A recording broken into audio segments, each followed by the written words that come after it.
Hello and welcome to the Build with Baer Workshop. My name is Pat Baer. I'm going to adjust this a little bit here. Ooh, color went bad.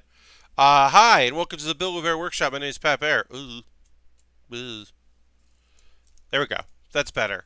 Uh, I'm here to build some model kits and hang out with you. One of the reasons why this light might be weird is because I have been lazy and have not shaved in quite some time. See that there? Gotta do it. Uh, Gotta take care of business. Harold, I'm giving you a shout out for hosting the stream, being very consistent about that. Appreciate it so much. Thank you so much for your continued efforts to support the stream. Always appreciate it. Um, I'm going to throw the Bear Cave emote in here, the Lego emote. If you are a subscriber, I'll do the site as well. Why don't you throw that in there? If you're not a subscriber and you're watching, you can also just say hi. Saying hi is fun. Lets me know you're here and we can hang out. And it'll be fun. Dude Wants His Rug is here. Hi, Dude Wants His Rug. Um, we're a few days into July. We still don't have that third cheer spot up there. Bits and coins always appreciated on the stream. If you want to jump in there, you're more than welcome to. Even a cheer, a bit, will get you into the top three. Who knows? But that's completely unnecessary. I just happen to notice it. Lashbrook is here. Hi, Lashbrook. So we've got today. What's on tonight's Pat? What's on tonight's agenda? I've got questions. Well, here's your answer. First and foremost, most of the Sandrock from Endless Waltz, the 1/100 scale high grade, is done. We still have to put stickers on fabric, and we got to make a cake. We got to make a cape. I said cake. We don't have to make a cake, but we do have to make a cape.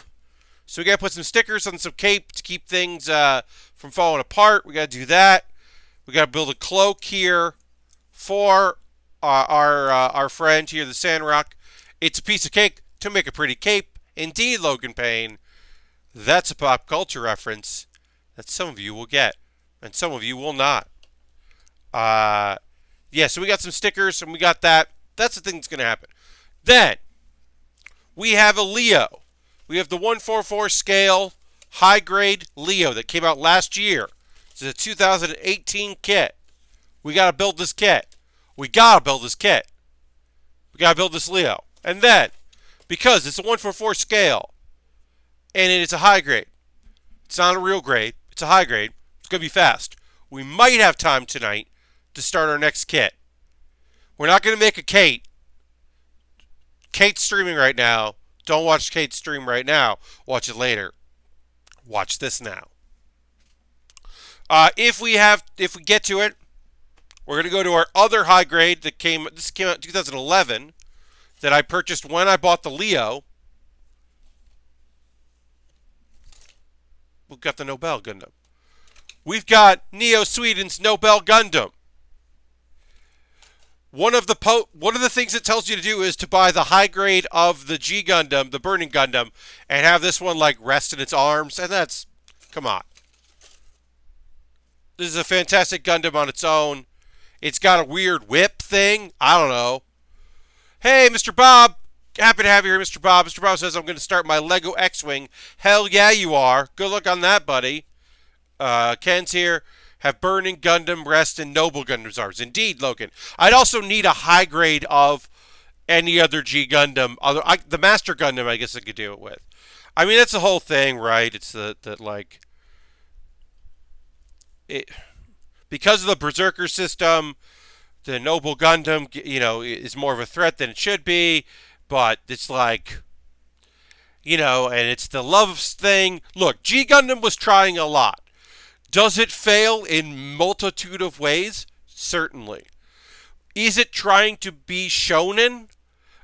Which really Gundam was not? Yes. Is it trying to be a fighting anime? Like a martial arts anime? Yes. In many ways, G Gundam succeeds. Is it racist? Undoubtedly. Stereotypical at best. Racist, certainly. But the King of Hearts is still rad. Domon still rules. Domon rules, and he's in a bad show that's good but very bad. But we didn't come here to talk about G Gundam. We got to talk about Gundam Wing. Uh, I got asked in the last stream, during the last stream, in a tweet, and I think I mentioned in the last stream, is a Tall Geese a Gundam? A Tall Geese is not a Gundam. This is a Gundam, though. This is the high grade here. When we finish this, when we put this cloak on our friend, will have done every Gundam in Gundam Wing. That's 6 or 7, but with variations, depending if you count the Wing 0 as different from the Wing and the Epion. You count the Epion, there's 5 pilots, and the Epion, and the Wing 0 is that. So it's 6 or 7. But there are variations, and this is the variation. This is the Endless Waltz version of the Sandrock. Color's different, some armor's a bit different, and then, of course, it has a cool cloak. So we have to build that cool cloak. So let's go to the old overhead. Switch things up. I used both my hands to do that transition, which meant I couldn't actually do a transition, which is very cool of me. And you can see these are the two things we'll be doing, because we built our Serpent first. The Serpent came out right after, or right before this came out in the high grade line. It's like the same box art, same colors, all that. This is a 21-year-old model. And the fact that the stickers, everything's cool, nothing is bad. Hello, Ultron. Happy to have you here. Can I say that? The stickers are still good 20 years later. All right, I'm going to double check. I'm going to go back here. I'm going to double check. Yes, this is 1998, made in Japan. This is not a re-release. There have been re-releases of some of these kits, later versions. This is 1998. It still looks. The stickers are still usable. That's very nice. We could do it without the stickers for the cloak, but let's do it. First, we have to build our weapons here. Got to build our shuttles here. Get the blades. Now, the master grade of the regular wing version of this kit have like the heated up blades, which I think are way cooler than this kind of see-through gray. But I do like that it's see-through gray and not just a solid color, so I do appreciate that. I can appreciate it. But I think the master grade version is better. I wonder if that should be... I compared and contrasted the heavy arms to the heavy arms custom, the one master grade to high grade. And I should probably do the same thing with this. Today, I'll post a link later. Today I put up a closer look looking at my Dragon Ball Z kits. I have made 12 of them. No, I've made 14 of them over the course of the streams. All the streams. And I still have access to 12 of them. 2 I sent out, a Super Saiyan God, Super Saiyan Goku, and Krillin. I completed and sent those out. So somebody has those out in the world, which is cool.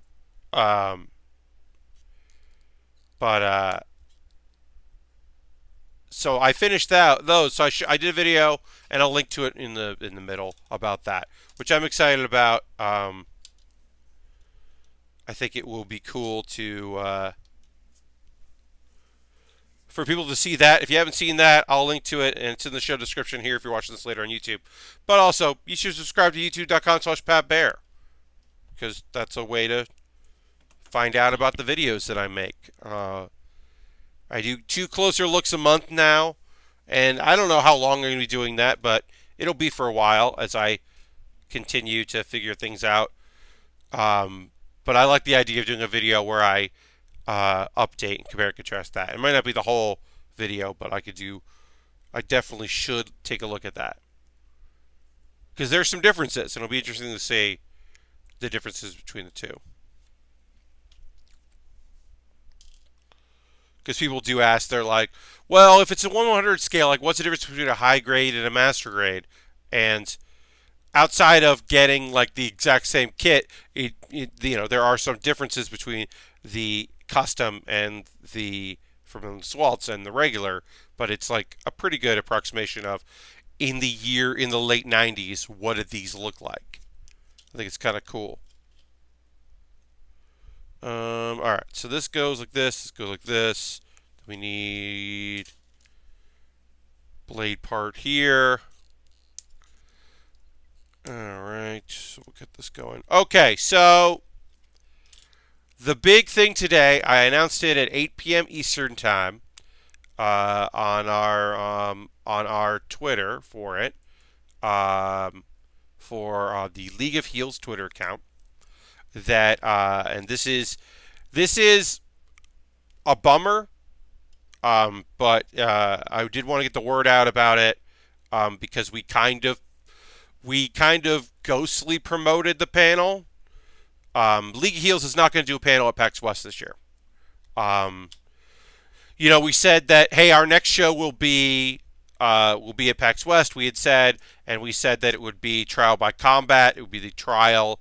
I've finally caught up with my GB Waypoint and Dwarf Fortress videos. I have now bookmarked too many SGDQ videos, games to watch. Ultron, I've just been having them on I have a playlist with all the ones I care about, and they're just playing while I do things. Every once in a while, I'll hear like cheering and be like, "Oh, what was that?" and rewind it. But yeah, I put the word out. We talked about it, so we said, well, we were going to do it, and then Aaron is unfortunately incredibly busy and really wants to make it out to another show sooner than later. I've got some time, but some of the main cast, the people that you would expect to see at a major, not necessarily like an Unplugged, but a PAX West or PAX East, some of the people you would expect to see at that event that are in our league, this is the show they're not going to. And, like, it, we understand that. We can't make people available. We were hoping to be able to book a lot of great talent that people have come to know and love, but unfortunately, we were unable to book everybody, and some major key people were not going to be able to be there. So instead of doing a show with like a whole brand new batch of folks that nobody knows, which, you got to keep adding new blood, and we are certainly doing that. We do that every time. There are always new fan favorites. But it just looked like this was going to be a rough one to book. So we decided we're not going to table. We're not going to do that. There will be something League of Heels related. I can't say exactly what. It will not be a panel hosted by me with a bunch of people playing or talking about how they're about to play old-ass video games that are wrestling related. Mr. Bob says, book me 10 times, and I wear 10 different hats. Mr. Bob, I appreciate that, but don't bring... That's too many hats to pack for PAX. So I appreciate that. Thank you for your support. But yeah, but I'm still going, and I'm still going to be doing Improvised Postmortem, which is one of my favorite things to do at PAX. And I can't announce for what it is yet. So, unfortunately, there are two things I can't announce. One is I cannot announce what the League of Heels thing is we're doing. It's not our normal thing, but we're doing something. Can't say exactly what that is, except that we're doing something. And I can't say that I'm producing a second panel besides Improvised Postmortem. I will be producing two panels because I don't have to run a table, y'all. I do not have to run a table, which is so great. I'm so happy that I don't have to run a table. So since I don't have to run a table, I have more time to produce a second panel. So I'm going to be producing a panel. People will like it. I won't say what it is, but I will be able to say that very soon. I just have to confirm a few guests for it. So there will be Pat Bear content. There will be League of Heels content. I don't have to run a table. I'm very excited about that. I'm going to be on, I'm going to produce 2 panels, which I'm on, and I think I'm going to be on 3 panels. Besides that, I don't know exactly which ones for sure. They haven't been approved and time constraints, yada, yada, yada. Also, I'm able to be on more panels because I don't have to worry about getting coverage at the table. So that's nice. But I know that that's not the same as doing the thing that a lot of people like. And I am bummed about that. And then PAX West is not the last PAX I'm going to this year. I'll have more to say about that later. But I think I've got another PAX in me. So hopefully there'll be some cool shit there. All right, so here are our weapons. We've got 2 ways of holding them. We got our trigger, our hands here. They're very big. I will say that about that. I do like that. These are large weapons. These are large nonsense blades that you hold like like shuttle. Shuttle. I still don't know how to pronounce it. These are big and silly. And then there's the other way to hold them, which we'll show off, is you flip down and then it lives here. Oh, it pops in there. Yeah. Which is like Hotel, I think. This is the Gundam Breaker favorite weapon. Oh, yeah. Shotel. Okay, like Hotel. Yeah, I don't know. I've never been able to pronounce it, which I feel bad about. But yeah, I like this method of it being like, what? I don't have blades? What are you talking about? I don't have big blades. What do you even mean? All right, so this is going to come off because the cloak goes on over, and then this goes through the cloak. So we'll take this off.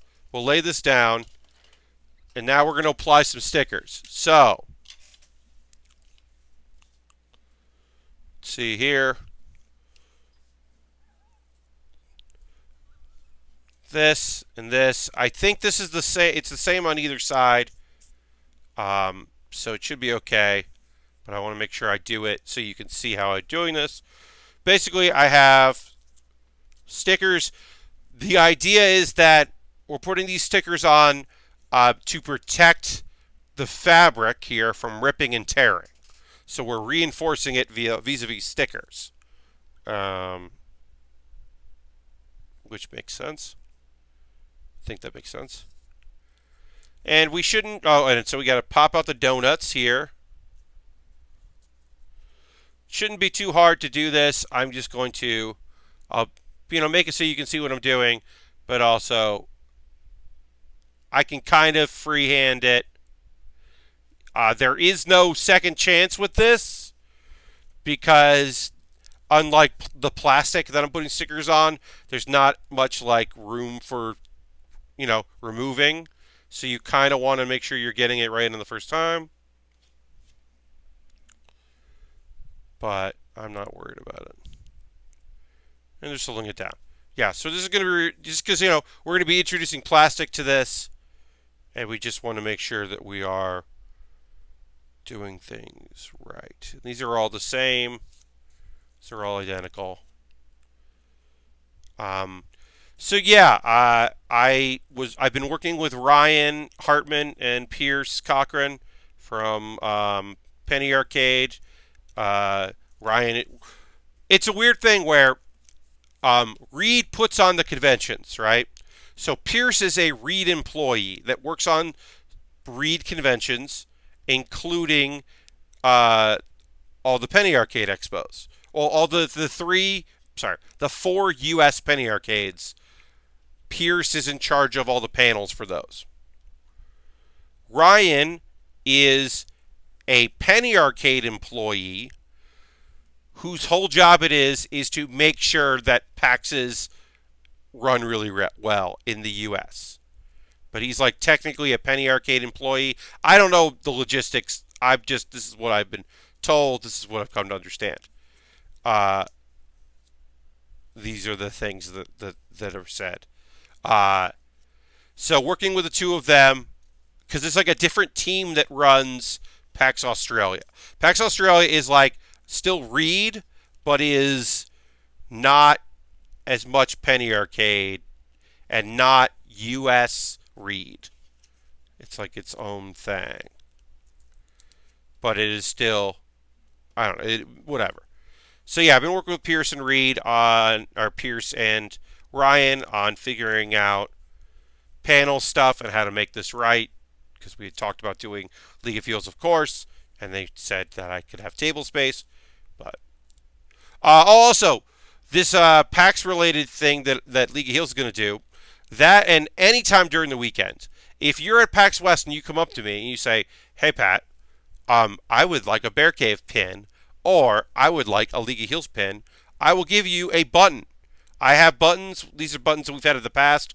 I will have League of Heels buttons and Bear Cave buttons. The Bear Cave button is just the Bear Cave emote done by Xandra. And the League of Heels is just the League of Heels WrestleMan. But I'll have those available on me in my bag at all times. So I'll be able to hand those out to people. Because I reordered more of those quite some time ago.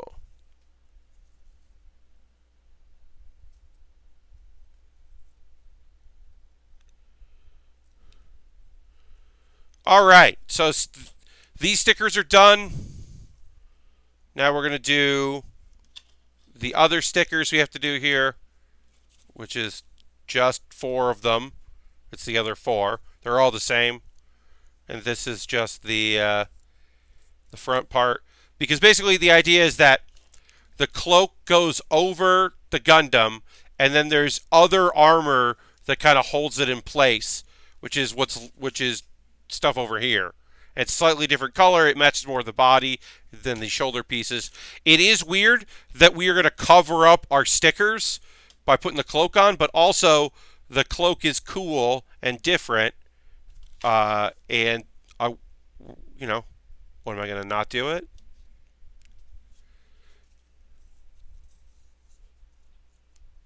Of course. So we're going to cover things up. We got to put a cloak on it. Let's see. What else? Later when we do anime talk, I've got a mix of stuff to talk about. A new show, an old show that was unexpectedly back, and a show that has been around forever. Nice little mix. Right now, it looks like, unfortunately, I don't have good shows to watch between the Saturday stream and the Monday stream. Now it looks like a sheet of googly eyes. Hi, Durman. Happy to have you here. Lashbrook, you're right. This does look like I now have a bunch of googly eyes over here, just hanging out, doing its thing, googling it up. All right. So those are all the stickers we got to put on there. The cloak is very cool, says Ultron. This is one of my first 100 kits back in the early 2000s. Oh, awesome. That's great. I love that this has a little bit of history for you. Yeah, I never built this high grade because, as I will say for the last time today, at least, in this stream at least, the Sandrock is my least favorite Gundam Wing Gundam. So it makes sense that I've never built this before because I would not have bought it back in the day. But for this, happy to be completionist and complete it. But yeah, the cloak is cool. I'm not saying it's not cool. I just never had any interest in assembling this kit. All right, so how does this work? Okay. So this is the front. Oops. One of the googly eyes googled on me. Um, so basically, this is the front, and the stickers are going to fold in on one another.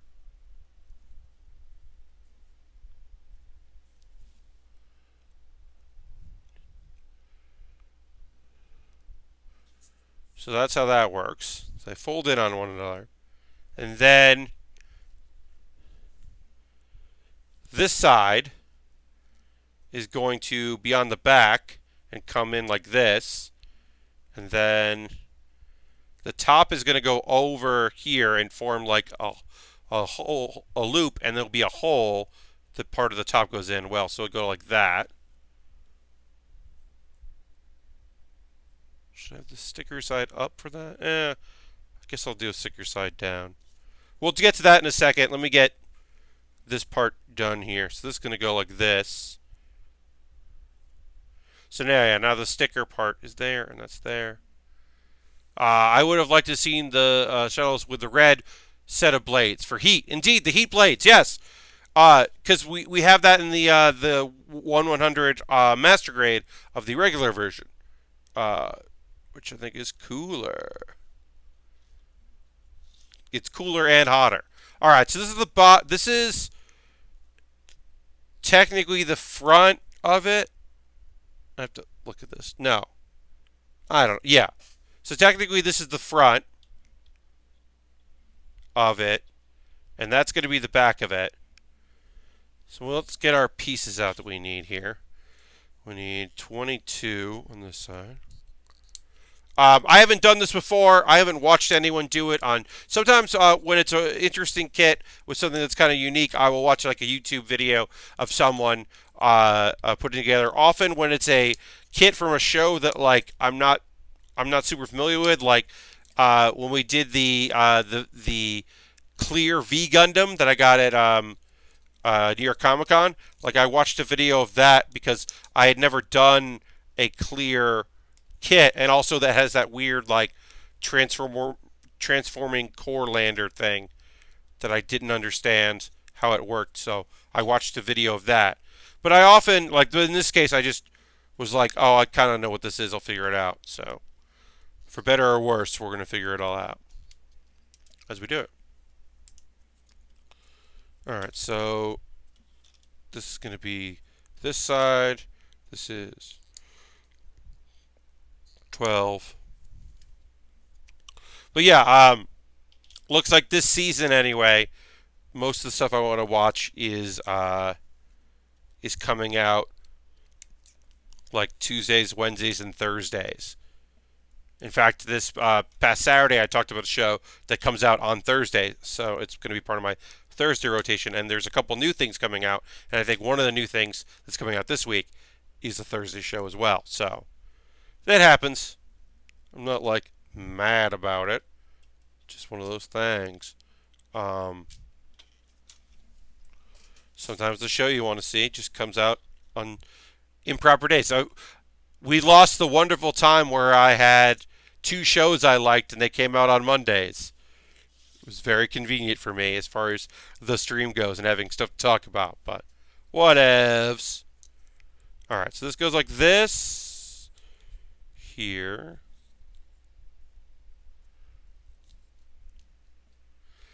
Good evening, Epic Open World. Happy to have you here. Hello and welcome to the Bill with Baer Workshop. We're working on our cape. Alright. Okay. That's done, that's done.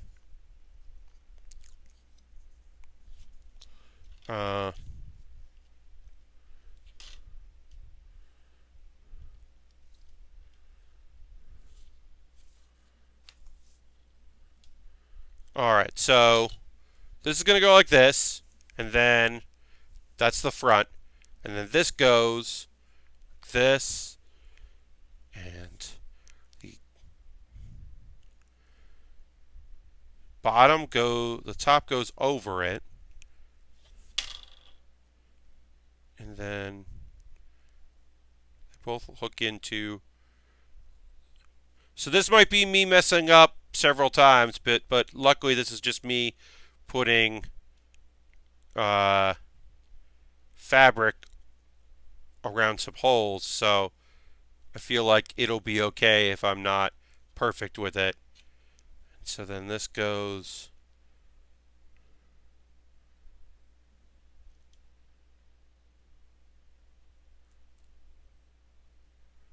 Think this right. I might just do one of these and then do the other.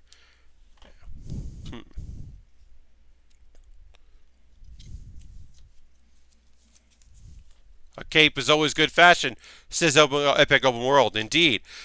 It's also, this isn't necessarily the coolest thing to watch me do because it is clearly like, uh, it is just me touching gray fabric.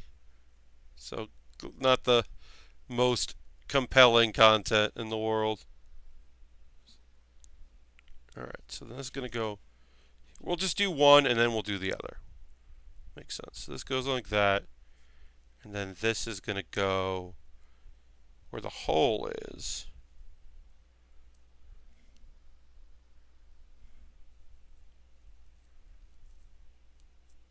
There, like that. Okay. Alright, I think that's it. And then this goes in here.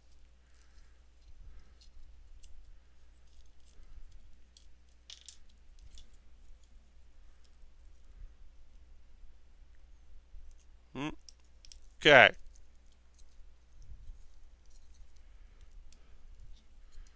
Alright. Yeah, I think that's right. It should look okay when it's done. And I'll do the same thing on the other side. Just like this. This lives under here. This. And then on the other side we've got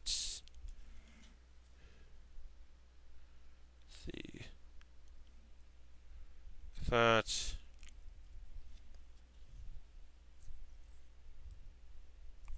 Getting the outside hole lined up because it's not actually the hole. It is like basically making a opening, a fold, and then making sure that the fold lines up with the slot is the actually annoying part here, it seems like.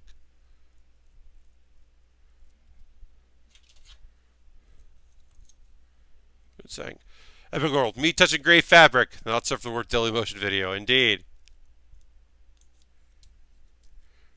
This YouTuber touches gray fabric. And you won't believe how few people have watched it live. Bow, bow, bow. I'm going to redo that. I also can do this too.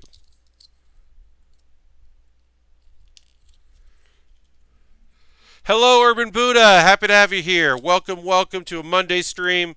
Working on our cape for our Sandrock high grade from Endless Waltz.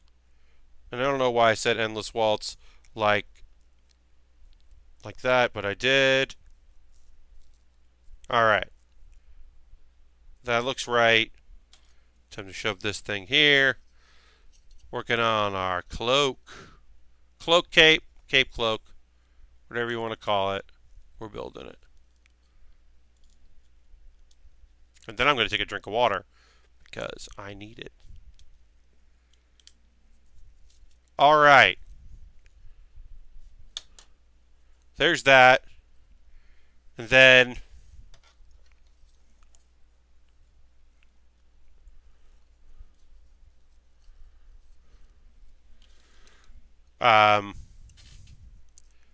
there is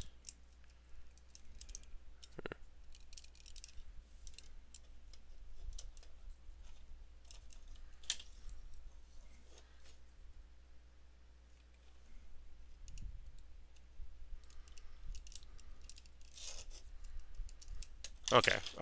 So then this goes on over.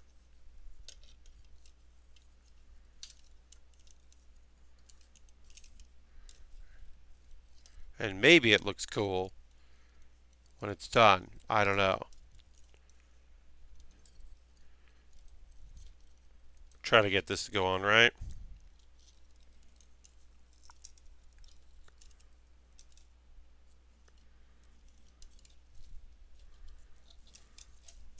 Oops. Oh, put it on wrong.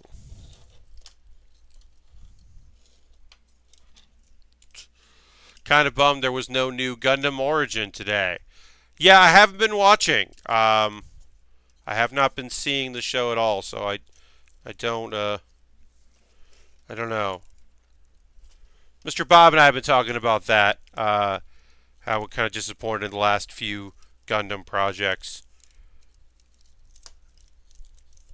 This one in particular.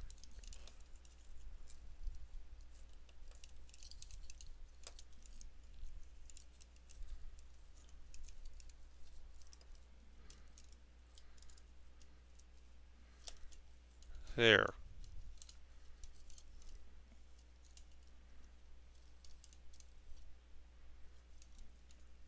Seems weird. This thing just feels weird.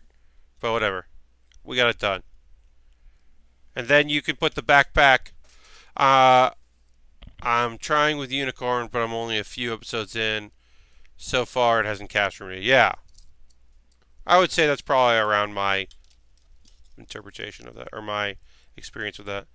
Okay, and then this is open enough that you can take these here, put them like that. I don't know why, but for whatever reason, when I put this on, its face is completely covered. It should have a neck, a little bit of a neck there. It doesn't. I don't know if I put it together weird or what, but I'm going to pull the material down some, give it a neck there. Is the new Origin series actually new, or is it breaking up the OVA? I think it's just breaking up the OVA into TV with some new shots. I'm not 100% sure. All right, so this, in theory, is fucking cool. And in practice, I can't get to do anything that I wanted to do. So I'm going to try to tuck it like this, maybe. Well, yeah. There we go. That's better. There. So there's our Gundam. There's our Sandrock Gundam. High grade from the Endless Walls version. So it's the custom. Maybe the Hathaway's Flash movie will be cool. Could be. I don't know. But that's gonna do that. That's that kit. This is the Sandrock high grade. It's got its silly cape and everything, or cloak, I should say. Keep calling it cape. It's cloak. But yeah, that's complete. That's a fun high grade to build. I don't love the cloak. I like the cloak as an idea. I don't think it's actually facilitated super well. I'm going to drink some water. Hey, maybe you need to drink a little water.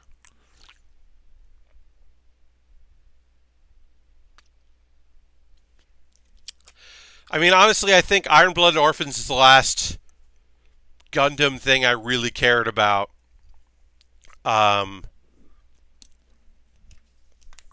Because I kind of fell off Build. I think Build is fun, but I just wasn't drawn to it. All right, so we are going to we finished our Sandrock. We now have our last kit. Our last kit from Gundam to build. So we gotta build that now. There is only one more thing left.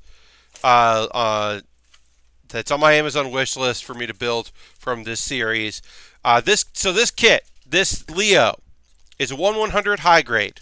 144 high grade, I should say. 144 high grade. Very few connectors, no stickers. It is the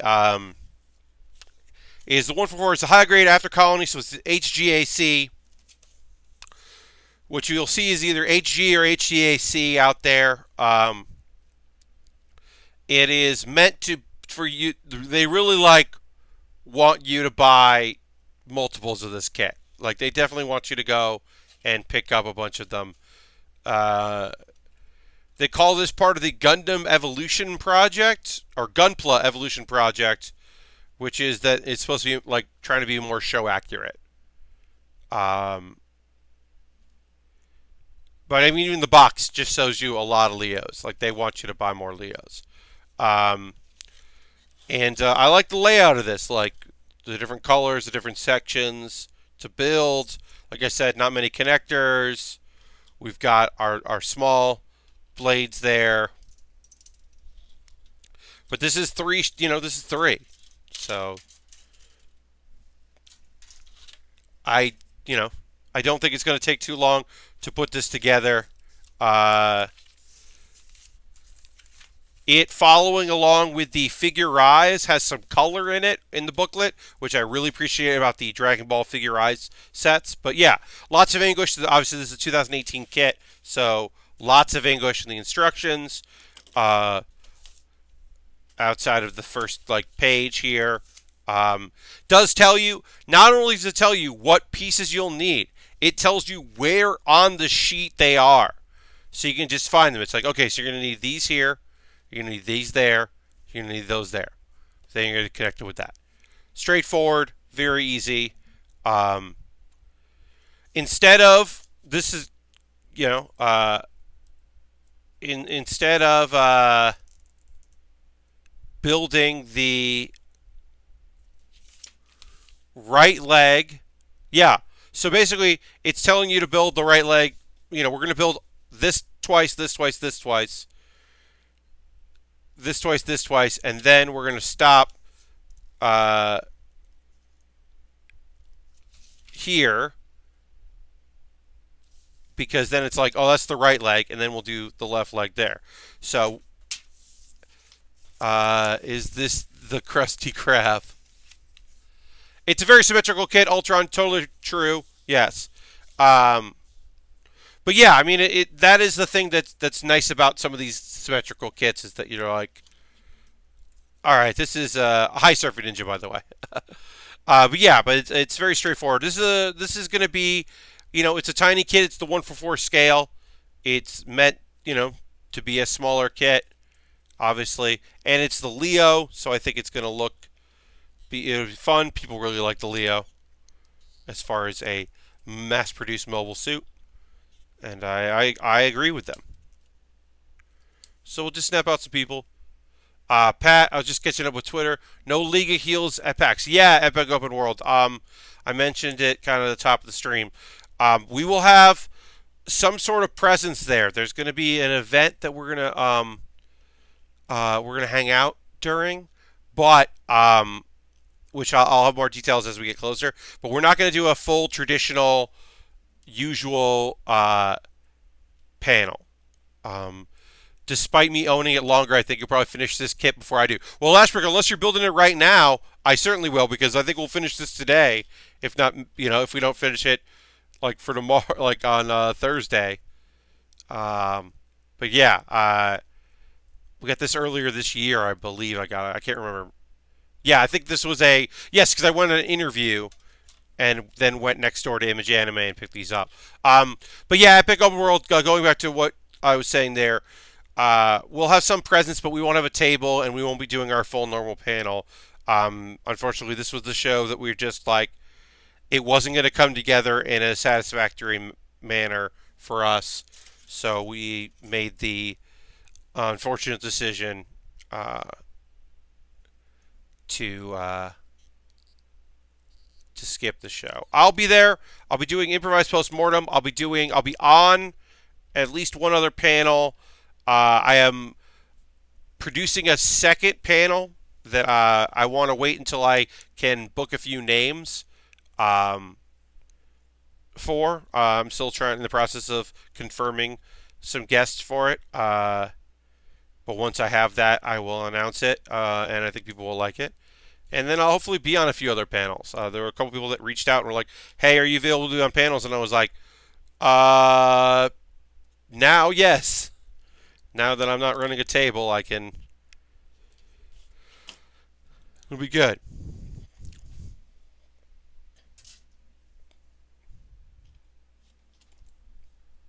All right, so we'll put there. So now we're just building our feet here, and as I said, these are symmetrical, so you can build them all at the same time up until you get to the top part of the leg, in which case, obviously, they're inverted. But yeah. Uh,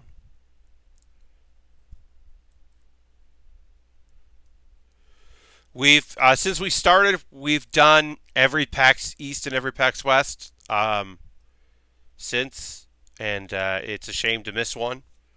We were not thrilled about that, but this is this feels like a show that some people are missing um, across the board. And, yeah, just wasn't going to work out this time. But we'll have something. We're going to be involved in something fun. It'll be good. Level is Pat. There's no panel because Dr. Trapsfield got busted by the cops. I mean, Epic Open World.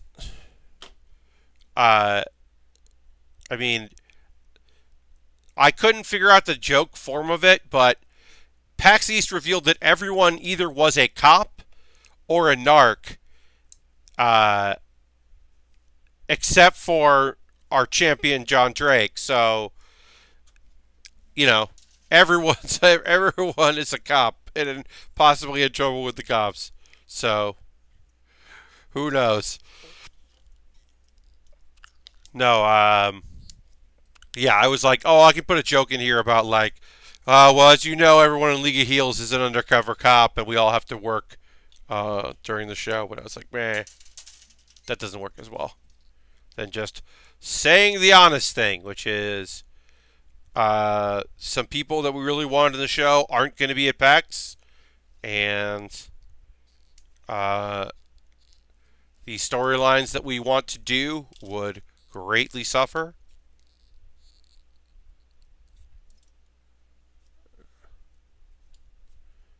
So, oh yeah, I gotta reminding myself that I have to message someone about this particular thing. And then I'm sure I have a few messages from people. League of Heels is not done. I got like at least a couple RIPs, and it's like, yeah, RIP of could be consistently doing a show at every PAX, West and East, yes, but not. We're not done. It's better not to half-ass it. Yeah, I mean that's kind of the thing. Like, it's one thing to do a show at Unplugged where we don't have a lot of our mainstays because that's not a convention that a lot of our mainstays go to. Because also that was a show that didn't have a lot of people that see us all the time anyway. But yeah, we weren't confident we were going to be able to pull off the strong show. And I know that for some people, it's very funny for me to say that because they might jokingly argue that we don't ever do that anyway, but we do. It's nonsense. It's often viewed as being incredibly chaotic, and it certainly is. But also, it is a lot of work, and we do put a lot of effort into all our shows. So, yep, that's an unfortunate thing. Well, I hope you still have a good PAX. Harold, I think I will. I mean, I know I will. Doesn't this kit have an accessory add-on kit? Logan, I believe it might. I'm not sure. I think. Yeah, maybe the axe isn't part of the regular kit, and you can get the axe after. I think that's true. I'll admit I don't know for sure. Yeah, maybe the axe is not included. And you can get that, like the tomahawk axe or whatever. Yeah, I think there might be like an add-on kit for this, or a way to like make them look different, something like that. Oh, you meant like the flight pack. Oh, I don't know, Logan Payne. I do not know actually. Also, hello. I don't know for sure what is included with this. Uh, I know it came out last year, and I didn't know if there was an add-on kit for this. Whenever you send out the request for games for improvised postmortem, strange as it sounds, I can never come up with something really funny but sort of real sounding. That's not strange. Epic Open World. Like, so one thing I'll say is, uh, I always like I always pick a bunch of them, uh, and that people send, and like sometimes they're very funny, but like I don't get what the reference is, or there is no reference, and it just doesn't quite work. And sometimes people send things that are like too close to just like what a real game is, or just a pop culture reference of the moment. And when they're sending it, we're 3 weeks away from PAX. Like, this is how I'll pull back the curtain. PAX East, right? PAX East. People were sending me Randy Pitchford jokes for fake video games, but I was like, well, this Randy Pitchford stuff happened a couple months ago. It People will have forgotten. It won't feel right for the show. And then Randy Pitchford's panel was the same day, like the Gearbox panel was the same day as the show. So those jokes would have worked because they were all back in fashion to talk about. I'm still glad we didn't do it, but it was a thing where most of the time people were like, here's a meme, here's a joke about a meme. And I'm like, cool, cool, cool. No thanks. My favorites are ones that are just like complete nonsense. Yeah, like everyone's got a Street Fighter versus Capcom versus joke. Everyone's got a sequels joke. Everyone's got a joke that is uh, all the different incarnations of like weird, a really long title. But I also want like ones that are just like, who took my sandwich? Rotary Forum 2020. Yes, numbers, the years are very helpful. Like, you know, John Madden's chess 2019. It's like, all right, yeah, that's pretty good. That's a good lightning round one. Like, there are good lightning round ones. Sometimes. Yeah, then sometimes people just like pick ones that I'm like, holy fucking shit. And of course, I always include. I often will. Now I think it'll be in my like somewhere in the show. I will include a joke at Dave Lang's expense if Dave Lang is on the panel, because it's funny to include a reference to Windjammers. And also, everyone's always gonna fucking send me a Windjammers joke anyway, so I might as well include it. Because everybody wants to include a Windjammers joke. This doesn't feel tight or good, so hopefully it will when I put it in the foot. Let's do that now. This year should be tons of auto chess jokes. Yes, I can see a lot of auto chess jokes. I can see some jokes about the new video game systems. Some Switch jokes are always popular. All right, that does feel better once I put it in there. All right, then we'll build the other leg here.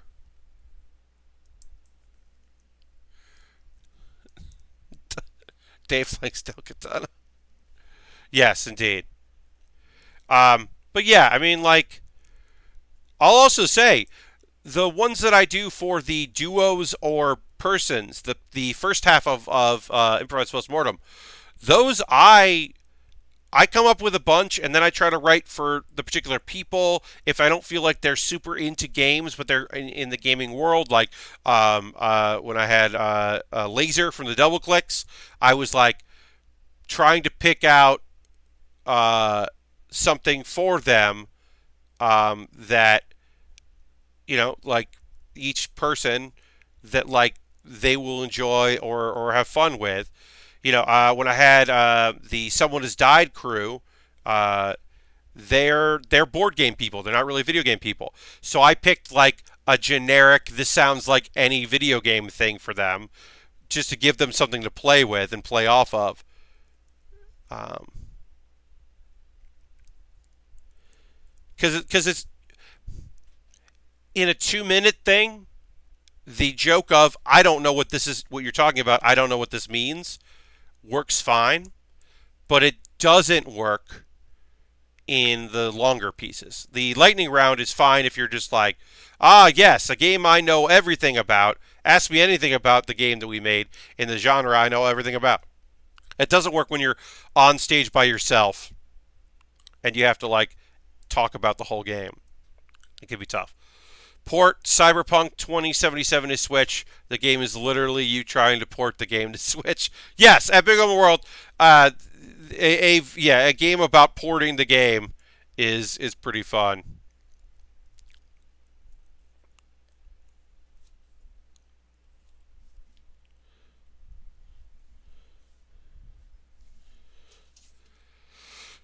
Also, I had somebody email me GoFundMe simulator. All the thrills of running a GoFundMe campaign without any of the negativity of asking your friends for money. I've actually never been to PAX. How is West usually? So West is the first PAX. They were at a different convention center for briefly.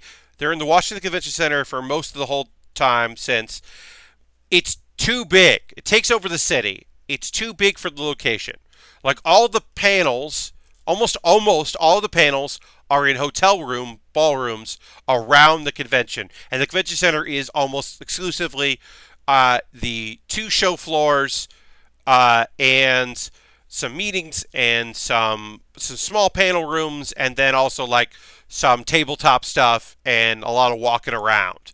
Uh, and it's not laid out great. It's a fun convention.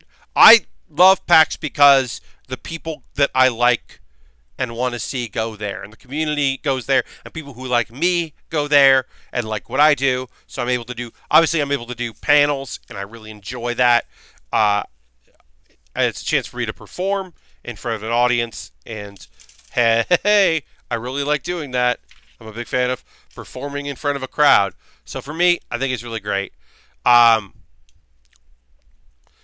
uh, I suppose I'm flying out to a con. I don't need to limit myself to the West Coast. Yeah, I mean, so for me, between the two PAXs, the two major big gaming ones. So South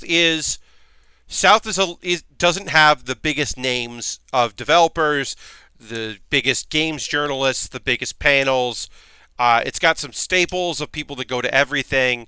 That one feels like mid-tier developers and lots of indie stuff, but also fucking just a lot of people from Texas happy to be at a convention, having a great time. There's something really fun about South. I'd love to go back. I wanted to go in 2020, but it's too close to East. East is the one that I love. I love East way more than West. So East is like the convention center itself is kind of like the edge of Boston, but everything's in the convention center. The concerts are on the top floor, which is also the main theater where like the big panels happen. And then all the then all the other panels are on the other floor, and then the next floor is the whole show floor and the huge area dedicated for tabletop stuff and board games and stuff like that. And then there's some other panels, there's some other rooms and classic video games, and it's like I think East is the better show, but I also like don't hate West at all. I don't hate PAX West. I think it's still a fun show. Um, but I also like, you know, I have a different PAX than other people do because I am there to present. I know that I will be doing speaking on panels or tabling is the new thing I've been doing, obviously. But I know that I will be speaking, and I don't have to worry about getting a badge. I don't have to worry about like, well, what days am I going to do or whatever. I'm like, no, I have a badge because I'm going to get approved for my panels because I put on panels that they like, and they like the people that come to those. Yeah, so they're building a new arena in for sports in Seattle. I don't know. Um, I've never seen like the Dota like sports stage thing, so I don't know how that would work or if that would be viable. But I know some people that have talked about that being a thing they would like to see. All right, so we're building the right leg here. So we got to attach our components. We're attaching our components. This I'll need for the later.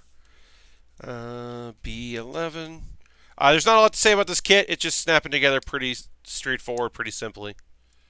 We'll take a pause for the cause in a moment or two. I want to finish the leg up, and then I'll talk about ways you can support the channel and the stream. And I don't know why I did it like a ghost. Oh, like and subscribe. Ooh. Also, one of the things that's a big bummer about not doing League of Heels at PAX West is I don't have to make a bunch of videos promoting, and I like making those silly promotional videos. Just fun with, especially once I started doing fun with green screen. They've just been fun, silly projects to make. I've had a good time putting them together. I guess I could promote the other thing League of Heels is taking part in. I probably should do that, but I won't do it as much because it won't be the same. Do do do. All right, so let me finish this connector here, and I will have completed the left or the right leg, and then we can move on to the left leg. So need B13. Making silly promo videos is fun. Yeah, Harold, I really do enjoy it. It's another, part of the old creative process that I look forward to doing and coming up with a theme or accidentally settling on a theme or lately not really having a theme. I think it was like travel. Yeah, it was me always like meetings and background images. Just being silly, having a good time with it. All right, and then this goes like this. All right, one of our legs is done. We'll finish the other one in a moment. I'm going to take my momentary break. This is the pause for the cause. First and foremost, thank you so much for watching. If you just follow the link on Twitter, or you you wait for someone to tell you it's live, or you know that I stream every Monday and Thursday and Saturday from 9 p.m. to 11 p.m. Eastern, and I occasionally stream other times, but that's the consistent one. Consider following me here. Join the crew. Turn your notifications on so you know when I go live. That would be great. If you would like to subscribe, that would be fucking awesome. You can pay cash money, or you can have your Amazon account linked with your Prime here. Amazon Prime linked with your Twitch gives you Twitch Prime. Subscribers could throw the Bear Cave emote in the chat, let the people know. If you use Prime, you have to manually renew it. You can't auto-renew. You got to manually do it. If you are renewing, whenever you renew, always hit that notification thing so that we can say thanks and it shows up in chat. Like Epic Open World, who just subscribed with Twitch Prime. That's 6 months in a row, 2 months, 6 months total, 2 month streak.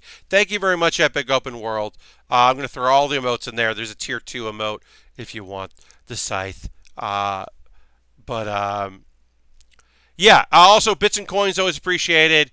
They just go to a bigger payout. It used to be that you had to hit a certain threshold and then you got a payout. Now that it's consistent, which is great, but it just means a bigger check. And this is the money that goes from that goes to me buying kits and equipment. As I said, I say it quite often, but it's true. This is the 220th build stream that I've done. I've done obviously other streams, but I've done 220 build streams, and that's a ridiculously weird number. And I thank you all for watching. So this is the break. We're going to go to 11 p.m. So this is just the pause for the cause. But if you're like, I don't have Twitch Prime, or I use my coin on someone else, I don't want to spend money on Twitch, I just want to watch videos, I understand. I offer another option, which is Patreon. Patreon.com/PatBear is a way to support the streams. My Patreon is cool. You get videos early if you do $5 or $10. The $3 lets you vote on games. I'm going to poll up tomorrow because Wednesday I'm doing a bonus stream. Wednesday at 9 p.m. Eastern, I am going to do a bonus stream. And so if you want to pick what game I'm going to play, I'm going to put two options up, and you can pick which one that I do. You back at $3. That's one way to do it. I also have a wish list. I just updated the Amazon wish list. Literally today, I put some stuff up in there. A couple things I put in there are I put in two SD Gundams, the Crossbone and the Cross Silhouette. They're basically internal frames that you can remove the exterior frames if you want. And I went with the Crossbone X1 because the Gundam X is just a great Gundam, and then it has a skull, like a pirate skull on it, and that's cool. And then I also got the Zaku 2. Those are inexpensive. I wanted to have a few more inexpensive items. There's a $14 kit there. There's some $20 things. Anything that gets bought from the wish list jumps the queue of things that I'm going to be building. So if you want to see something, built fast, buy it and it'll come my way, and then I'll build it on stream. But I have a bunch of different things there, Lego sets and model kits. And at the very bottom, I have equipment. Equipment will be nice.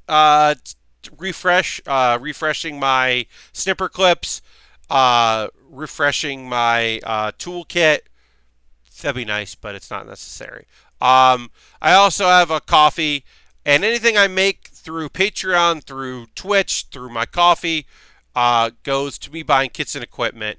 So consider that as an option. Real quick, I'll go through the rest of this real fast. Do not worry. I have the Build with Bear community. The Build with Bear community is a it is a Discord. You're more than welcome to join that. Prime Day is next week. Harold brings up a great point. Prime Day is next week. That'll be. I will be promoting that as it happens, and kind of pushing my wish list out there. And if there are deals that are like very temporary of things that aren't on my wish list, I'll add them to that for the sale. But yeah, that is coming up, and that'll be cool. Good reminder. Thank you for that. Let's see. I will also promote the Closer Look that I did today. Closer Look is a twice a monthly series that I put out on my YouTube, where I look at some videos, or I look at models. Sometimes it's compare and contrast. Here's a 1/108 high grade versus the 1/100 master grade. Here's what a perfect grade looks like to a master grade. Here's a video about decals. Here's a video where I tear down a Lego set, and I sped up the footage. In this video, I look at all the Dragon Ball kits that I've built since I started this stream. Whoops, got a little audio from that. Apologize. My own audio showed up in there. But yeah, I look at all the kits that I've built. 2 I sent out to subscribers because I do that monthly giveaway.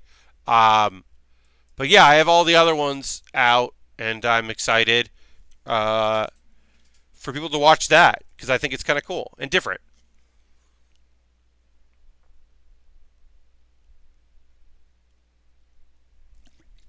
Now it's a great time for you guys to rehydrate if you need it. That was helpful for me. We're going to get back into building. But yeah, I did want to tell people about that that video because I think it's pretty fun. And as I said, my next video or my next stream, I'm going to do a bonus gaming stream this week on Wednesday night at 9 p.m. Eastern.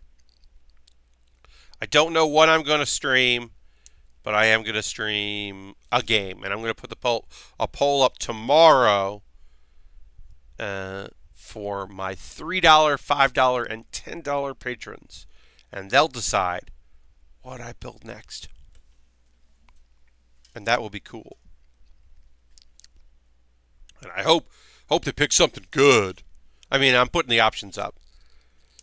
The options are Twitch Sings and Hearthstone. Those are the two things I wouldn't mind doing on Wednesday. I wouldn't mind playing some Hearthstone because I've been playing some Hearthstone. There's some new expansion that's coming out that I can talk about. I have a deck I really like playing, which is a real jerk of a deck. So I think people would like to see me play my buff mech priest. Oh, it's a jerky deck, y'all. It is. It's a. It's a real asshole of a deck. It's a lot of like win on turn 5. There was nothing you could do. You could not clear these mechs that I was buffing. I just triple doubled its health and then made its attack the same as its health and then hit you in the face. Sorry. There is nothing you could do about that. It's a real jerk of a deck, but I love it. Epic Open World asks, Pat, have you played Slay the Spire? I just started playing the past week, and it's great. I don't even like card games or roguelikes, and I can't stop playing it. I like it a lot. I like card games. I don't love roguelikes, or even roguelites, or roguelike lights, or roguelite lights. I don't generally like any of those. I don't like starting over. So it's generally not my jam, but it's really good. Slay the Spire is a really good game. Yeah, I'm a big fan of it. I haven't played enough of it. I'll say that. There's more to that I have not experienced. Kind of limited my time with it, but what I have played with it. The Sailor Moon mod is so good. Haven't seen that. That sounds pretty good. Check that out. But yeah, I got a devilish, jerky Hearthstone deck that I've been playing, and then also like I like doing Twitch things. It's fun. It's been a hot minute since I did one of those, so I could see myself doing that again. Put that on wrong. There we go. I don't know if I will, but I can see myself. No. Oops. Oh no. I put the knee on wrong, and now I'm going to fix my mistake. I think I put the knee wrong on the other foot too. Yep.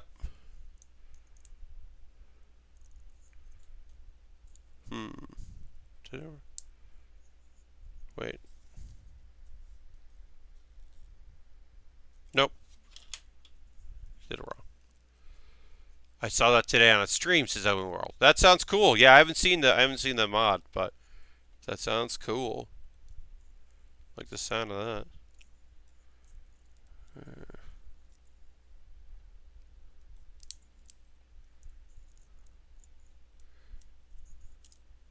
All right.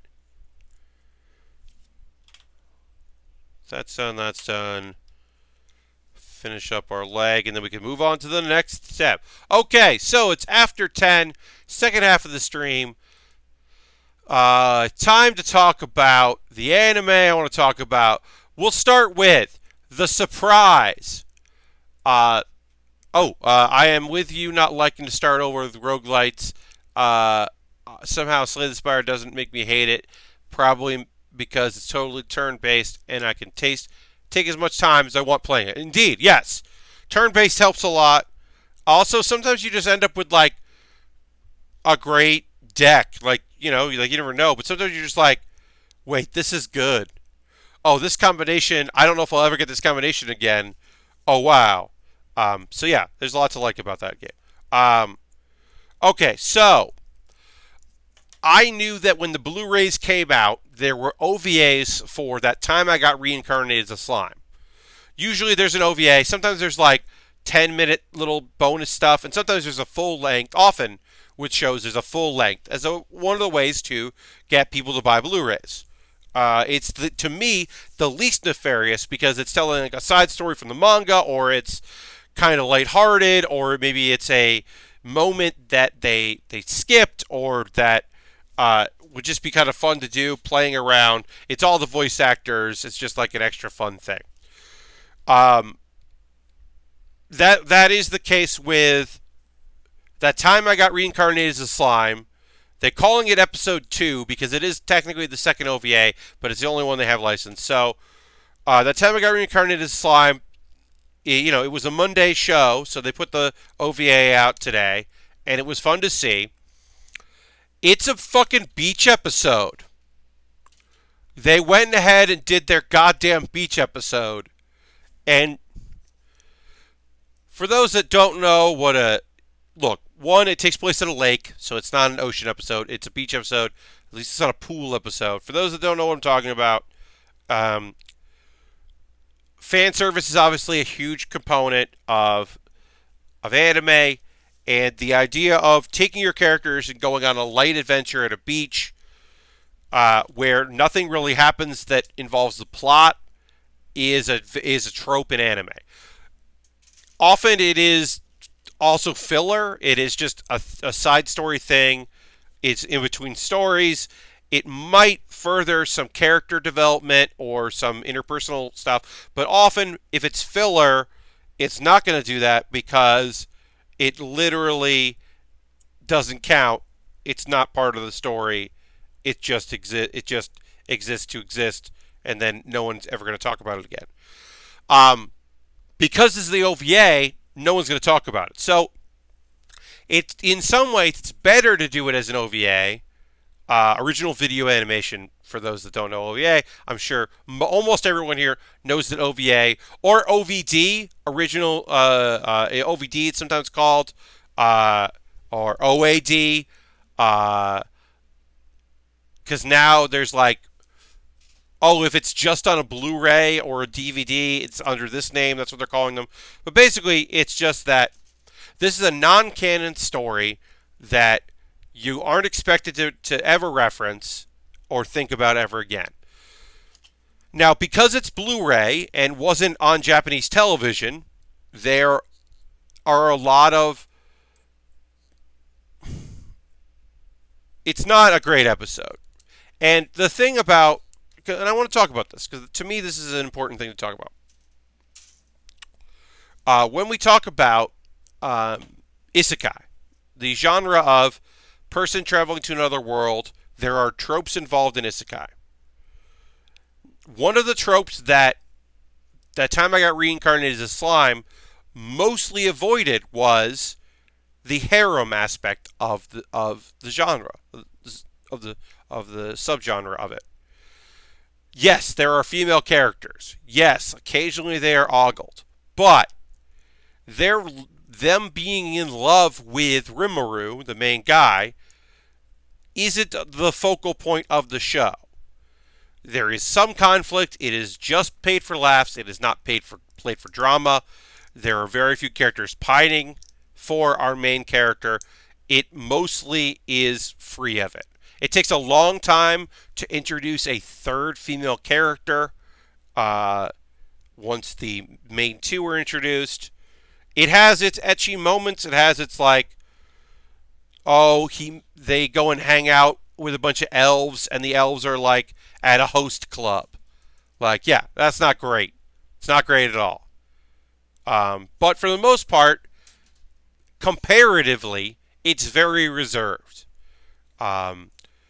So to have an episode with like that is focused on the premise of this episode is the two main women in the main character's life constantly fight over him because he's a really great guy, and they want to hug this slime, and they want to like hang out with this slime, which is whatever and fine and not a big deal. So he gets the idea. Money Matt. Thank you for the follow, Money Matt. Appreciate that very much. Thank you for the follow. So Rimuru gets the idea that he should make like pillows or like bean bags of himself as a slime, and then they'll just like hug that and not hug him. So that's the premise of what they're going to do. So they're going to go to this beach by this lake and find this sand that is really smooth that you could fill a beanbag with. And of course, they were in bathing suits, and a character that had left came back just to hang out. Somehow she found out about it, and you're like, fine.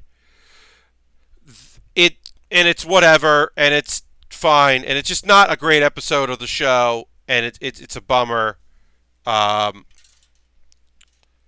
it's like, yeah, because of course, like, oh, their bathing suits disintegrate, and they're embarrassed about it, but then also the guys' bathing suits disintegrated, and they're also embarrassed. There's a couple things in it that are very funny. One is there's a wolf, the dire wolf, Ranga. She is just a wolf, right? Not not anamorphic, not humanoid. She is a wolf. She's wearing a bathing suit, and it is a one-piece bathing suit for ladies. And it is hilarious. It is very funny that she's just like, check out my bathing suit. And she's wearing a one-piece, an animal character that would just go into the water and no one would bat an eye. The fact that she has a bathing suit and it is a one-piece is fucking very funny. The other thing that's funny is there's a character who is kind of young, presenting. She's a demon lord, so she is not as young as she looks, but she looks young. She's not wearing a lot of clothes. And then she reveals her bathing suit via magic, and her bathing suit is identical to the clothes she wears, only it's a different material. So it's like swimwear, but it's identical to what she was wearing, and I thought that was kind of funny. But overall, it is a bummer of an episode, and I mean, it's an OVA, what are you going to do? But I expect better from the show, and so I was, perturbed, I'll say. Because they've done better, and I expect better from them. I have a question, not goofing here, says Epic Open World. Why in some anime do they do the host club thing, and it's gross, and yet everyone loves the host club stuff in Yakuza 0, and is okay with it?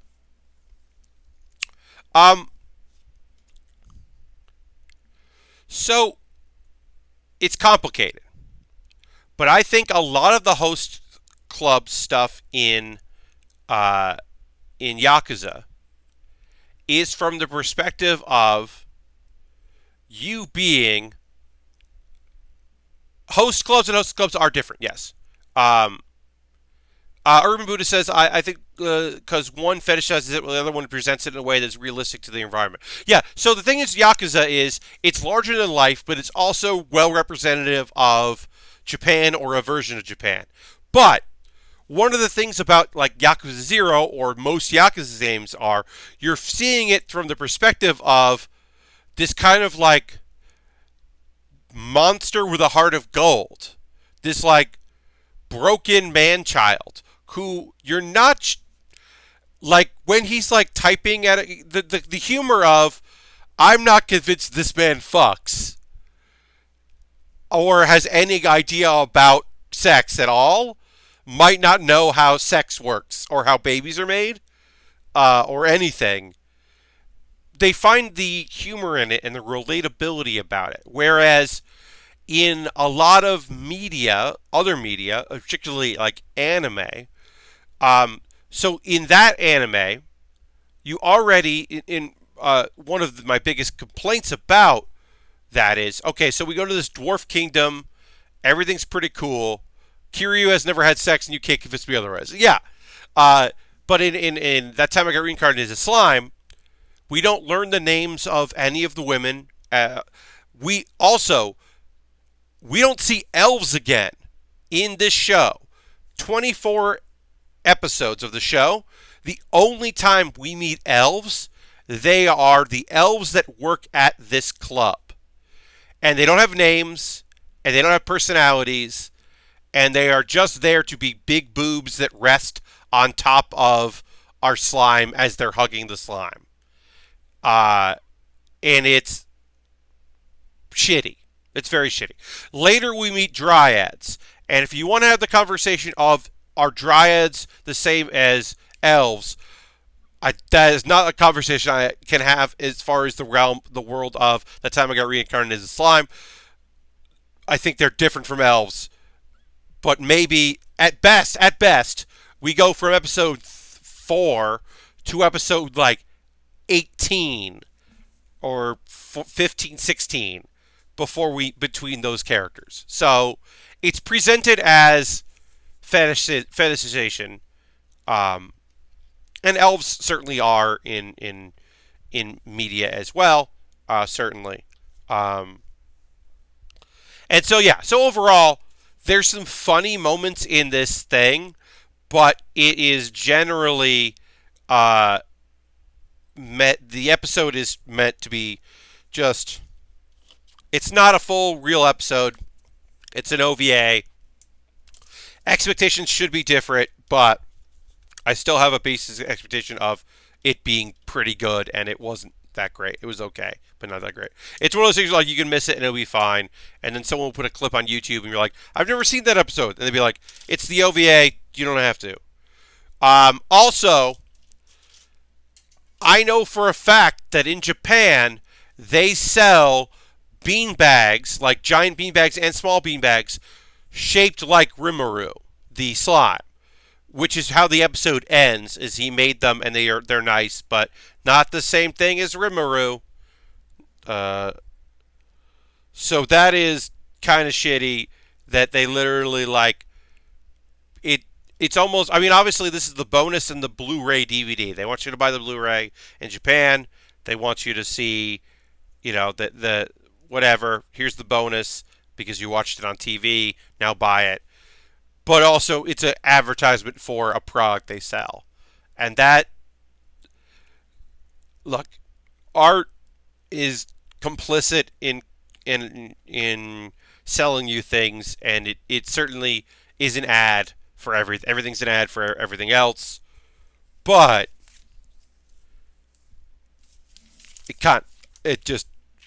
it left a bad taste in my mouth, is what I'll say. For a series that I like That Time I Got Reincarnated as Slime. It's the best isekai since Inuyasha, where the tropes of isekai weren't there. It's the best modern isekai since Overlord Season 1. I think That Time I Got Reincarnated as Slime is incredible. And this OVA was disappointing because I think the show is so good. So I guess that was more of a rant than I thought I was going to be giving, and a show that I did not know I would be watching the OVA of today until it came out, and I went, oh shit, I got to watch that, talk about it tonight. Speaking of kind of bad taste in my mouth, episode 2 of To the Abandoned Sacred Beasts. I'm going to be honest with y'all. I didn't finish this episode. And I think I will, because I want to give it more of a chance, but it just feels by the book and rote, and the premise is so interesting, and I was looking for a gut punch anime, and I think this is that gut punch drama fantasy anime that I was excited about, but it feels really by the numbers. To the Abandoned Sacred Beasts is an interesting idea. There is a war, right? And one group is out, like manpower. They don't have the numbers. So they turn to magic and science, and mostly magic, to create like super soldiers, the Sacred Beasts. And then they win the war, and people don't know how to, there's some PTSD comparisons, there's some veterans comparisons that we've made. They're kind of pushed aside because they are monsters, they're beasts, they're not human, or fully human, or respected as human anymore, or treated as human anymore. And then also, some of them start going feral, are turning into complete monsters, and nobody quite knows why, because there's no way for them to know why. So the ones that are still alive and functioning, quote unquote, properly, are going to hunt them down to stop them. Like they made a pact that they would stop themselves. And it's like fucking heavy. But also, I don't know, I was just like, I got distracted during the second episode today and didn't finish it in time for the stream tonight where I talk about anime that I've watched. And is like a part of what I do is talking about anime. I was just like, couldn't be bothered to finish it. Speaking of bad taste in my mouth, I licked a Switch cartridge yesterday. I had to know. Jeff Gersten was right. Yeah, Ultron. They don't taste good. They put a thing on it so that people wouldn't swallow them. People who might not have the cognizant idea that they shouldn't be swallowing it would taste it and go, bleh, and it would fall out of their mouth. It's so bad. I thought you were describing the plot of Breath of the Wild. No.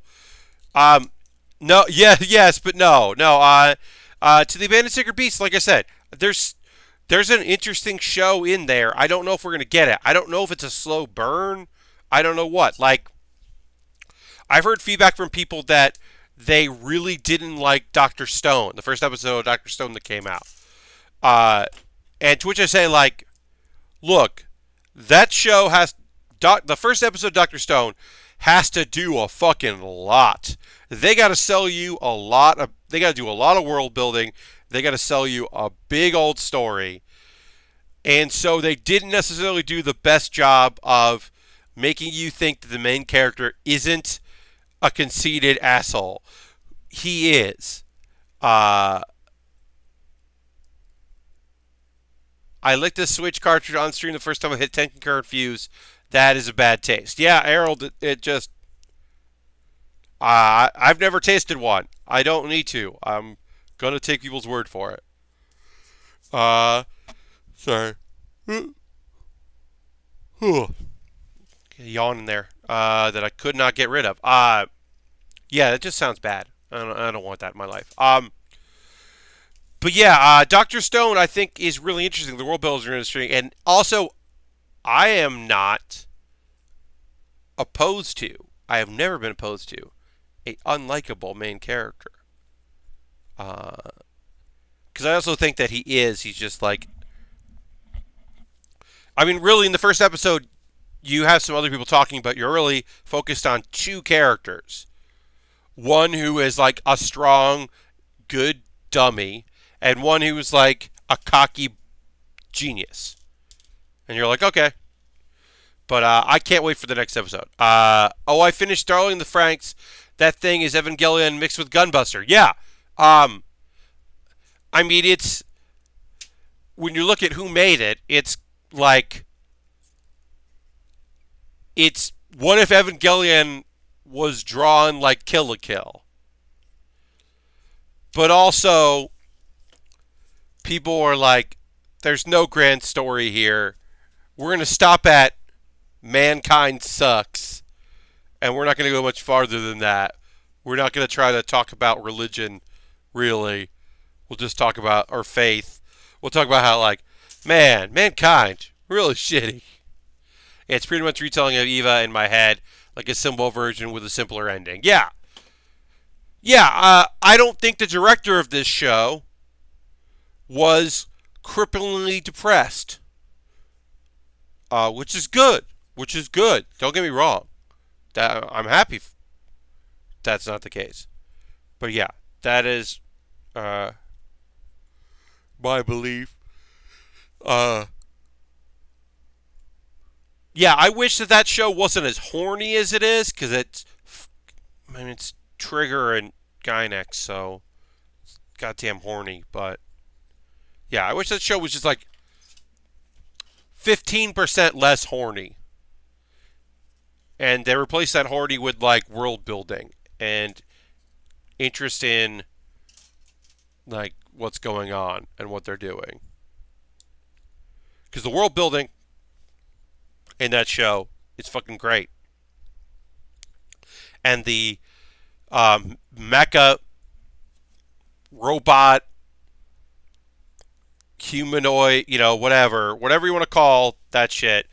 Like the design is really good. And so like I understand. I understand if some people are like nah, but for me it's like yeah, into it. It's just also a rough show. So horny is not world building. I think a certain segment of the internet would disagree with you. I mean, I understand. Like, you're animating this. You don't have to linger on the butt. Nothing wrong with a good butt is a good butt is a good butt. But uh, there are times in that show where it's like, all right, come on. Oh, okay, yeah, all right, fine. What? Come on. Um, yeah, I think like it's I don't know. There are things to like about that show, Darling in the Franxx, but I I didn't love it, and then I kept watching it, and then I liked it all right, and then that's kind of where I left off. There's some really cool fight scenes in it, some really great character design, uh, and the animation I think is really strong. But yeah, the fact that Trigger is the new version of the old Gynex feels like a talking into a video happened again in real life. Yeah, yeah, I can see that. But I don't think Trigger is going to give us a his and her circumstance, though. I don't think they're accidentally going to give us something without meaning to that means a lot and is really like. I don't think they're going to be like. I don't think Trigger has it in them to give us a curveball adaptation. They might. I just don't think they have it in them. All right, so we're going to build some shoulders. Um, I have been enjoying going back through the original EVA since the next thing. Waypoint pods have been a trip. Yeah, I have. Karikado was great. It was great, Urban Buddha. Was very good. I have not listened at all to the Waypoint or the Vice Gaming um, EVA because I am EVA'd out. I am hot taked over. I will say, I think I said this on the channel, so I'll say it again. I tweeted about it. If you are looking for some interesting, strong commentary on Evangelion, and specifically the Netflix dub and some of the changes that came through Netflix, I recommend going and looking at YouTube channel Getting the Robot. I mean, they're called Getting the Robot, so I knew they were going to talk about Eva. But they talk about the queer erasure in this translation, and it's a really good piece. There is, towards the end, an incredible spoiler. They spoil some shit in there. So be warned, they're spoiling some stuff about a character. It is important that they talk about that spoiler, so I do think it's necessary. But there is a spoiler uh, in that episode, or that video, the Getting the Robot video. But I think it's like really important and very cool.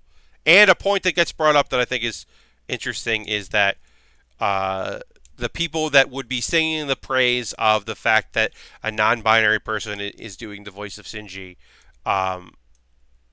in the dub, which is credible, that is overshadowed by the retranslation attempting to making things ambiguous. Oh, it was never ambiguous nonsense. I was trying to force myself to look at the takes, but honestly, I just wanted an excuse to go back. That erasure stuff is really bad, though. That's yes, yes. There's a spoiler there, but in general, the erasure of because it does like it means a lot in the show to erase a character's interest romantically in someone who has no positive male interactions is such a bummer and could be so cool. It is a shame. Um, I have no good sequitur to the last anime I want to talk about. Um, I have no good way to transition to this. So let me think about how I would. I'm trying to think if there's a good way to transition to this. There isn't. Oops, I messed this up, so I gotta fix this. Uh, Demon Lord, yes. Uh, Probably not what you're saying. Are you talking about Demon Lord Retry, which is on Hulu and hopefully is going to end up on Crunchyroll the same way Wise Man's Grandchild did, but because I don't want to keep having Hulu.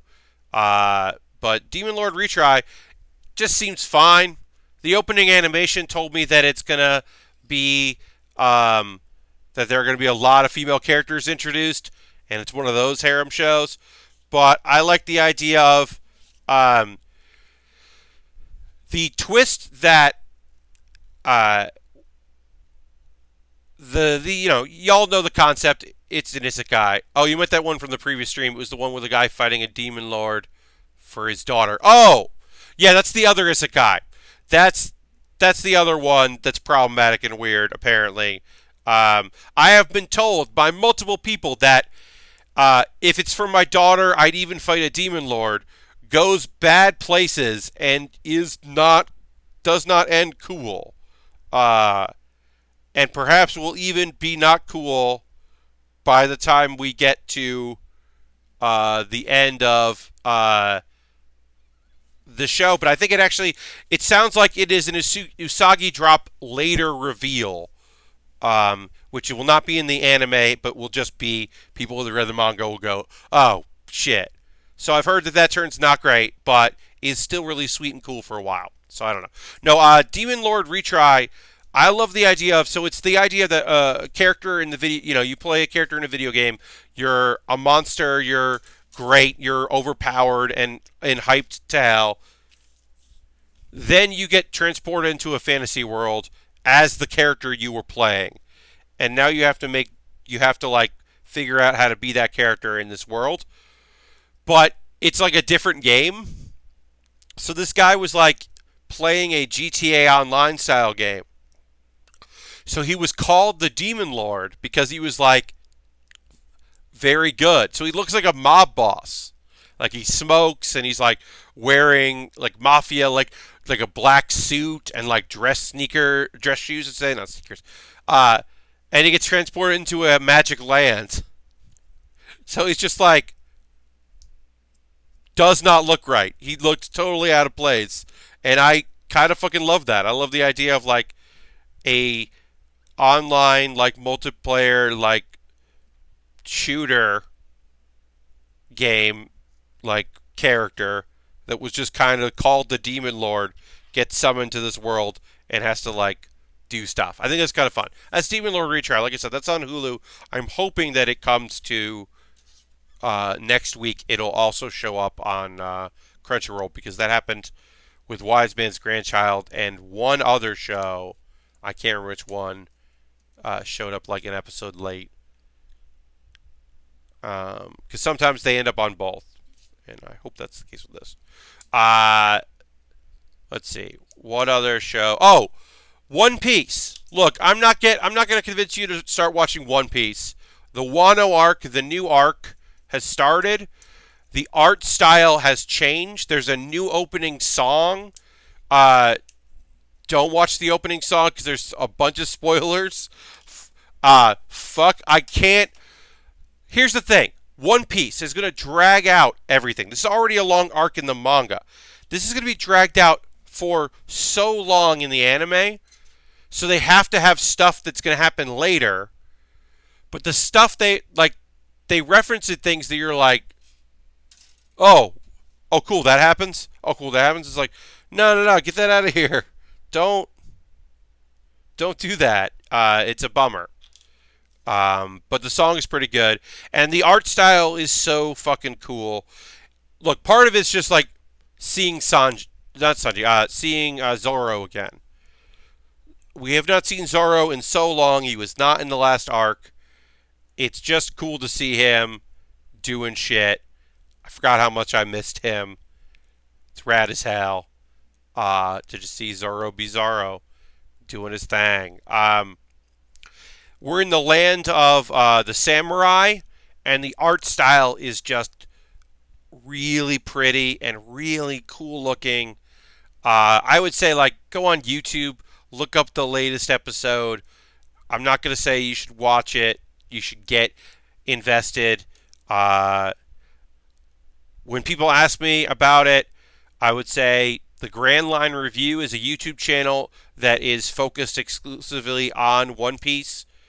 He has another channel where he talks about other anime, but that channel is exclusively about One Piece, and he has a video series where he sums up chapters of the anime or story arcs in 10 minutes. It's this story, so that might be helpful for some people that want to they skipped ahead or they came in late on the show and want to get caught up on it. But it's really, really great. I was thoroughly entertained with this most recent episode of One Piece. Yeah, I don't really have a lot to say. It's just fucking good. It's just good, and I'm excited to be excited about One Piece because it looks cool, and there's characters I want to see, and I know some shit's gonna go down. There's a brief shot in the opening animation, the opening SOG animation, of like a thing that we all assumed was gonna happen, but they just fucking show it, and I'm not gonna say what it is, but I was fucking pissed off. I was like, no, I knew this was gonna happen, but because I'm not caught up in the manga, but like, you don't have to tell me this. I could just assume it. We've got a few minutes left here on the stream. I'm going to do a little bit more of the arms. We've done a lot of this kit. It's a 144 scale. I was expecting to be able to kind of power through this. We'll do a little bit more of it, and then we will finish up the kit on Thursday.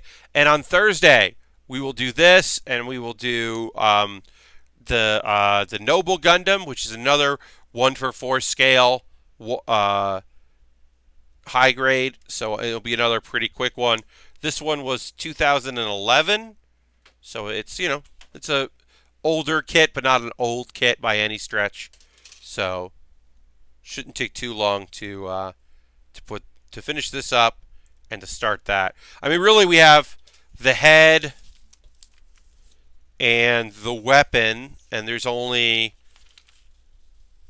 the weapon and the shield, and then the beams. So we've got a few things to do, but not too much. 144 scales come together pretty easy. So, and then like I said, I do have my bonus stream on Wednesday at 9 p.m. Eastern. I don't know exactly what I'm going to play. I'm going to put a poll up tomorrow for my $3, $5, and $10 patrons to decide what I build tomorrow, what I play on Wednesday, either Hearthstone or Twitch things. So I'll put the poll up, and they can decide. All right, I'm gonna finish this off here. This goes like this. Goes.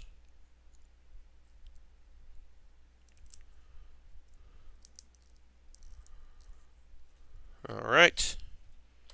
And we'll do the hands on Thursday. Leon. Indeed. All right. So, I think that there's not an extra. Yeah.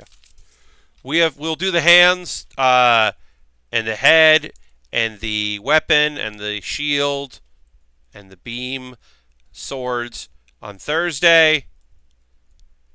This is the 144 scale, high grade Leo.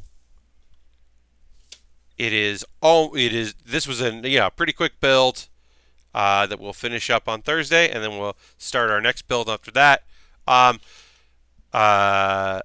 Pro's the name of Unitas. Is that Leo? Okay. I was like, I don't know what you mean, but okay. Thanks so much for hanging out, everybody.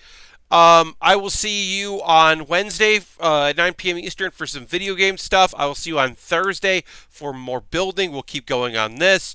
Archive will be up tomorrow. Aristophan, thanks for hanging out. Like and subscribe and tell your friends. If you're watching later on YouTube, hi, check the show description for links. Consider buying some stuff off my wish list. And I'll see you next time on the next Build with Baer Workshop. Bye-bye.